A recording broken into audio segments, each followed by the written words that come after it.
bata wako hawakui, bata wako hawaongezeki uzito, bata wako ukiwapeleka sokoni hawana thamani kubwa kuliko ni bata watu wengine. Shida inaweza kawa ni kwa sababu ya chakula. Hivyo ndugu mfugaji, jitahidi sana kutazama video hii kuanzia mwanzo mpaka mwisho ili uweze kujua ni vitu gani ambavyo unaweza kuvifanya ili kusudi bata wako kuwapeleka sokoni waweze kuwa na thamani kubwa, na pia bata wako waweze kukua kwa haraka kwa ajili ya kuweza kujipatia kipato kilichokuwa kiko vizuri.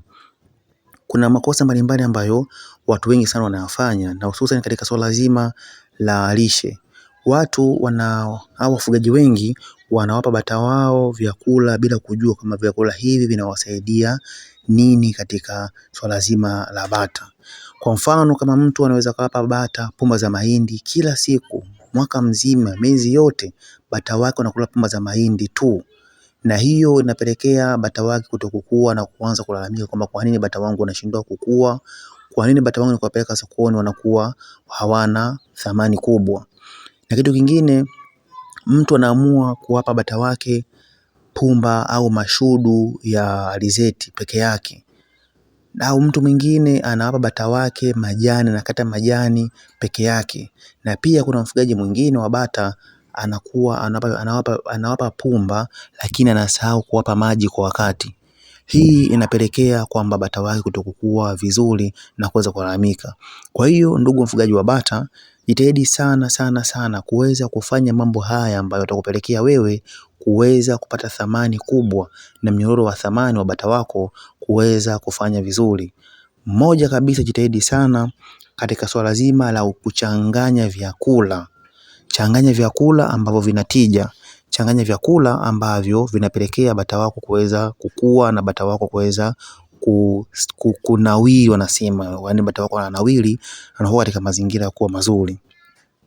Cha kwanza kabisa, jitahidi sana katika mchanganyo wa vyakula vyako ambavyo bata wako unaweza kuwapa kuwepo kuna protein. Ina maana jitahidi sana unavyokuwa bata wako kuweza kupatikana maharage. Ina maana kama maharage au mikunde au majani yale yote yanapatikana, unachemsha, unazipa bata wako. Pia bata wako kuwe kuna vyakula vya wanga, pumba zote zile zinakuwa zina wanga. Kuwe kuna wanga, kuwe kuna protein. Na pia bata wako pia jitahidi sana kuweza kununua madagaa. Kuna madagaa kama watu ambao wapo karibia na mazingira ya baharini au ziwani, na maana kwamba kuna dagaa zile vile vyakula vya kuku wanaita. Kununua yale madagaa, chemshia bata wako, wape bata wako. Kanunue maunga yale mashineni, maunga mabovu yale maunga ambayo watu wengi wanakuwa hawataki, au maunga machafu. Nunua, songea ugali bata wako, wape bata wako. Kwa hiyo ukifanya vitu hivi, kwa kweli ndugu mfugaji wa bata, ina maana bata wako watakuwa wako vizuri, na bata wako ina maana watakuwa wanakuwa kwa haraka. Ukitazama katika video yako hiyo, kuna vifaranga vipo hapo. Hiyo vifaranga havina muda mwingi, ila vinazingatiwa katika swala zima la chakula. Vinazingatiwa katika swala zima la kuchanganya vyakula mbalimbali ambavyo vinatija. Na mpaka sasa hivi kuja kuangalia vifaranga hivyo vina mwezi mmoja na nusu. Kwa vifaranga vya mwezi mmoja na nusu, kwa tunatarajia ndani ya miezi mitatu tayari vifaranga vimeshakuwa vikubwa, na unaweza pia ukamuuzia mtu, kwa sababu kwa baadhi ya maeneo kuna wafugaji wengine wa bata ambao wanakuja kununua bata wa vifaranga kwa ajili ya kwenda kufugia kwao. Kwa unaweza ukawauza kwa thamani zaidi ya vile unavyotarajia mwenyewe. Kwa hiyo, na kitu kingine ndugu mtazamaji, unapokuwa unachanganya vitu vyakula vyako ambavyo vinakuwa vina protini, vinakuwa vina wanga, na vinakuwa vina virutubisho vya aina mbalimbali. Hii kuna vitu ambavyo unaweza kuvipata, maana kuna matokeo ambayo wanatengeneza ambayo yanaweza kuwa ni mazuri, na matokeo yenyewe ni kuhusiana na swala zima la bata wako watakuwa na afya itakuwa ni nzuri, na pia bata wako watakuwa kwa haraka na wataongezeka uzito. Ina maana afya itakuwa ni nzuri, afya itakuwa iko vizuri, na watanenepa, wataongezeka kilo, wataongezeka uzito, na watakuwa katika mazingira kwa mazuri. Kama unatazama katika skrini yako hapo, ni bata wa mfugaji wetu, ni miongoni mwa wafugaji ambao wanaweza kufanya kutupa inspiration na kutia moyo.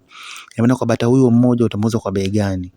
Na bata huyo mmoja kama ukimtazama hapo, hana muda mwingi, hajamaliza hata miaka miwili, bado hajamaliza, lakini mpaka katika mazingira mazuri, amenenepa, yuko vizuri, ambao ukimweka sokoni kwa kweli lazima urudi na pesa. Kwa hiyo, Ndugu mtazamaji, jitahidi sana sana sana sana kwenye swala zima la kuweza changanya lishe. Unaona vifaranga vile vingi, unaona hivyo ni vifaranga vya bata ambao vina mwezi mmoja na nusu, lakini ukiviangalia vifaranga vimekunenepa, vifaranga viko vizuri, vifaranga havina changamoto yoyote. Na kitu kingine ambacho wafugaji wengi sasa wanakosea kwa swala zima la lishe ni namna ya kufuga bata wetu. Ina maana bata wetu sisi hatuwatengenezee mazingira bata wakae pamoja. Kwa bata inatakiwa bata waweze kukaa sehemu moja, uweze kuwatengenezea, uweze kutafuta chakula, wanakula chakula chao katika sehemu ile moja, na pia unawatengenezea sehemu ya kutembea, wanapata space ya kutembea kutoka sehemu moja kwenda sehemu nyingine. Na pia kuweza kuwapa maji ya kutosha. Hii ukifanya hivyo itakupelekea bata wako kuweza kuwa katika mazingira kuwa ni mazuri, na utaweza kupata faida kubwa. Na faida kubwa ambayo utakayokutana nayo ni kuhusiana na swala zima la afya iliyokuwa ni nzuri, na faida nyingine ya kiuchumi. Ina maana bata wako watakuwa na thamani kubwa, hata kama kuwapeleka sokoni utawauza kwa gharama iliyokuwa kubwa. Na ndugu mtazamaji pia na ndugu mfugaji wa bata, kikubwa kabisa inatakiwa uweze kupata elimu hii ya ufugaji wa bata, na pia uweze kuifanyia kwa vitendo. Ichukulie kwa vitendo, ifanye kwa vitendo, chukua hatua kwa vitendo. Wewe mwenyewe utaona mabadiliko makubwa, na mwisho wa siku utapelekea kuweza kufanikiwa katika mafanikio yaliyokuwa ni mazuri, na utapata vizuri, na utapata faida iliyokuwa kubwa.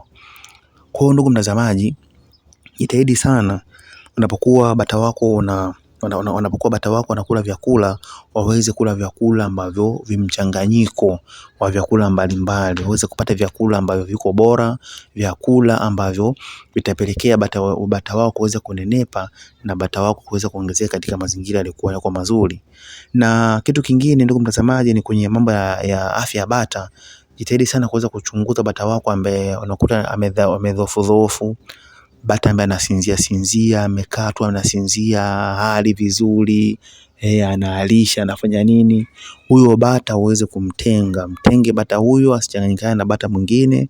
Hiyo itasababisha yule bata atakuwa na magonjwa. Kwa hiyo maana magonjwa hayo yanaweza kuhama na kwenda kwenye bata mwingine, na wale bata wengine wakawa wanaweza kupata kuugua, wakaugua wote, na utakajikuta kwamba mifugo yako yote imeugua, na wakati uko na uwezo wa kuweza kuwakinga. Na kukinga kwake ndio hivyo, kuweza kufanyaje, kuweza kuwatenganisha. Kwa hiyo ndugu mfugaji wa bata, jitahidi sana sana kuweza kuepukana na haya makosa makubwa, na bata wako watakuwa kwa vizuri, na tatizo hili litaweza kuepukika kama vile utaweza kuchanganya vyakula mbalimbali. Utachanganya vyakula mbalimbali, maana pale utapata protini, pale utapata virutubisho, na pale utapata wanga. Ina maana kwamba bata wako watakuwa na nguvu. Siri kubwa ni hiyo. Siri kubwa, jitahidi sana bata wako kwenye mambo ya chakula. Kama una uwezo mazingira kuweza kupata mabaki ya vyakula kule hotelini, kanunue mabaki ya vyakula hotelini, wape bata wako. Kama una uwezo kuweza kukota makabeji, mboga ya majani ambayo yanapatikana katika mazingira yako, au tafuta wawe bata wako, na bata wanakula, kwani bata hawachagui vyakula, yani wanakula vyakula vyovyote. Na kitu kingine pia, jitahidi sana kwenye maji ya kunywa yawe mengi, maji yawe masafi, maji yasikauke. Kila wakati kuwe kuna maji mengi ambayo yatasaidia wewe uweze kufanikisha na bata wako waweze kuwa wanakula huko na kunywa maji. Na kufanya hivyo, ina maana bata wako watakuwa wana afya nzuri, na pia watakuwa kwa haraka, na utaweza kupata matunda yaliokuwa yako mazuri. Kikubwa tu ndugu mtazamaji wa Nebuye TV, na kuomba tu uweze kucomment neno lishe. Comment neno lishe ili kusudi niweze kutumia kitabu na niweze kuelekeza hatua mbalimbali za kufanya katika swala zima la ufugaji wa bata. Na pia kama unataka mawasiliano, yanapatikana comment hapo mawasiliano, ili kutumia mawasiliano tuweze kushauriana kwamba umekwama wapi, una changamoto gani katika swala zima la ufugaji wa bata, ili kusudi uweze kujikwamua kutoka katika ufugaji uliokuwa umezoea kwenda katika ufugaji mzuri wa mafanikio na ufugaji wa tija. Nikukumbushe tu ndugu mtazamaji, uweze kusubscribe, uweze kulike na comment, na gonga alama ya kengele, ili kusudi uweze kuwa wa kwanza kuweza kupata video zetu vizuri ambazo zinahusiana na ufugaji wa bata bora